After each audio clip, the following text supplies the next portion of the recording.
And we begin in Angola, where President-elect João Manuel Gonçalves Lourenço will be sworn in today in a ceremony in Luanda, Angola's capital. He succeeds José Eduardo dos Santos, who has been in power for 38 years. The ceremony is expected to have in attendance regional and global leaders. Some of them may include South African President Thabo Mbeki, Namibia's Hage Geingob, and Cuba's Vice President Miguel Diaz-Canel, who is leading a delegation to the ceremony. Angola held its election on August the 23rd, with the ruling Popular Liberation Movement of Angola, MPLA, securing the majority of the votes. The MPLA won 150 votes in parliament, while UNITA got 51, and the coalition the remaining 16 seats. Angola uses a single constituency electoral system of first past the post for election of members of parliament, and then the candidate of the party that wins the most votes becomes the president. 63-year-old Joao Lorenco promised to be the man of economic miracle, an ambitious project looking at the difficult economic and financial situation of the country. Angola, the second largest producer of oil in the continent, which derives 70% of its tax revenue and the bulk of its currencies, still suffers from the significant decline of oil prices to the point where the trade balance is in deficit since 2014. The new president-elect, who wants to tackle corruption, also takes over a country where his predecessor is accused of looting the country and its resources to enrich his family. With us this morning to explore in detail the challenges of the new Angolan leader is Didier Peclar, specialist for sub-Saharan Africa at the University of Geneva. Good morning, Didier Peclar. The new Angolan president, Joao Lorenco, takes office this Tuesday. What do you think are the challenges awaiting him? The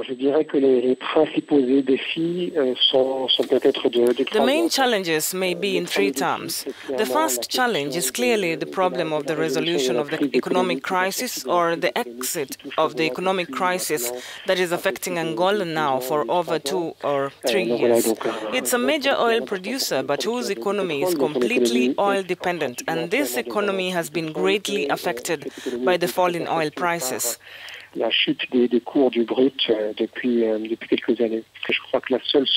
believe that the only possible way out of this crisis will be a diversification of the economy as announced and promised for a very long time, but which simply did not take place, and the outgoing president, José Eduardo dos Santos, continued to carry on the tradition and to increase the country's dependence on oil.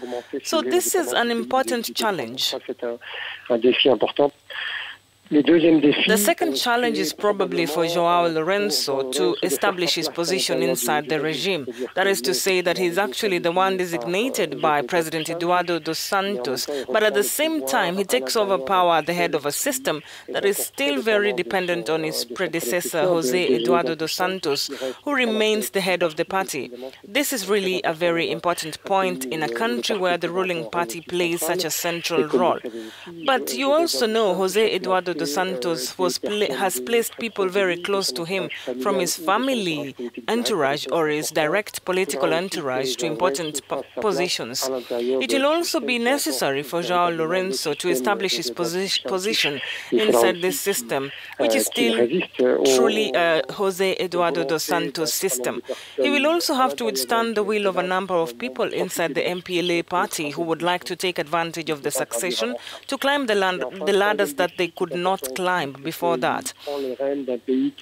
And finally, the third challenge that is also important is that he takes over power in a country that is deeply divided. The elections were challenged, in particular the way in which the results were conveyed was the subject of a complaint filed by the opposition parties, a complaint that was rejected by the Constitutional Court.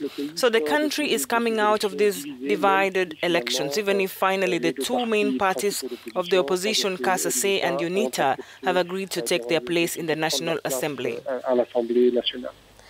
And his predecessor, Eduardo dos Santos, is still a member of the MPLA party. So do you think the new president will have his hands free to impose his new vision of Angola, which is so much talked about during the campaign period? Il n'est pas simplement membre du MPLA, bien sûr que ça, il le restera. He is not simply a member of the MPLA party. Of course, he will remain a member of the MPLA party. He is the president of the MPLA, and as such, he obviously has a very important power, since, in fact, Joao Lorenco is only the candidate of the MPLA party, and it is as an MPLA candidate that he was appointed president, even if the presidential function in Angola from a constitutional point of view is endowed with very important powers. The fact that José Eduardo dos Santos remains at the head of the party is an important element. It is too early to say whether Joao Lorenco will be applying a policy that will come from elsewhere, or whether he would seek to take some independence gradually to place his own men at the head of various important sectors in the Angolan politics. But let's say he is entering a Dos Santos system. And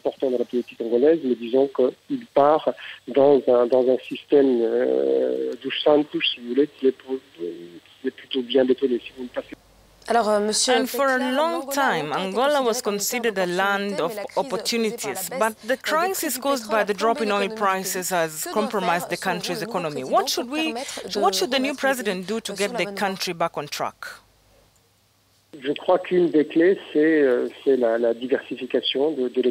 I think one of the keys is the diversification of the economy. That is to try to reduce the share of oil in the Angolan economy, apart from the current 90%, to make it possible to have investments in the country. Also reduce the share of imports. Invest more in agriculture, for example. Not necessarily in huge projects as it was until now. It's about white elephant or mountain elephant species that end up giving birth to a mouse, but rather in what is the strong point of agriculture in a country like Angola, namely the small producers who, if they were supported, could massively increase domestic production, reduce the dependence of the country from outside and the share of imports into the housewife's basket, and then parallel to that, also have a much more open policy in terms of investments, and perhaps release the control of political power over economic investments. Peut-être relâcher le contrôle qu'a le pouvoir politique sur les investissements économiques.